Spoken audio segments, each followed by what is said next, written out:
sentiment de satisfaction. Je pense qu'aujourd'hui, quand on reçoit des hôtes, le meilleur moyen de pouvoir confirmer qu'on a réussi sa mission, c'est d'avoir le feedback des autres. On a eu un très bon feedback en termes d'organisation. Ils sont très contents. Ça s'est très bien passé. Ça a été un challenge, mais vraiment, on a relevé le défi de l'organisation de cet Open de Dakar. C'est très bien passé. Oui, ça, L'organisation, il n'y a eu aucun couac. Je pense que le challenge, on l'a dit la dernière fois lors de la conférence de presse, c'était le transport et l'accueil au niveau de l'aéroport parce que toutes les délégations étaient logées au niveau de Sali. Et ce défi, nous l'avons relevé grâce vraiment à de très grands professionnels, partenaires du transport qui sont basés au Sénégal. Et vraiment, je tiens par l'occasion à les remercier.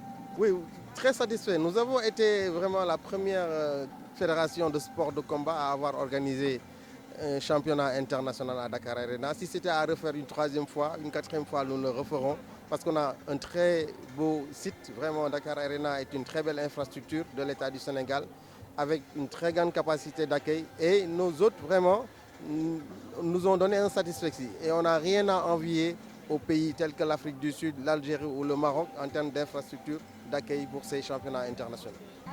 Oui, un peu de déception, hein, parce qu'on avait dit, on avait challengé sur 3 médailles d'or. Aujourd'hui, on a vu une prestation en mi-temps de nos athlètes.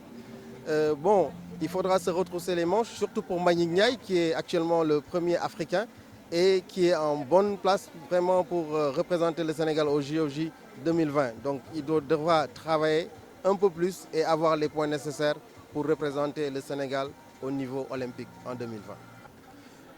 Terminé déjà, cette saison elle est presque terminée. Nous avons bouclé le calendrier des compétitions nationales, les calendriers régionaux. Aujourd'hui, nous sommes projetés sur 2020, notamment accompagner l'équipe nationale pour préparer les championnats d'Afrique et être prêt pour les Jeux olympiques avec le Mbagnick Ndiaye.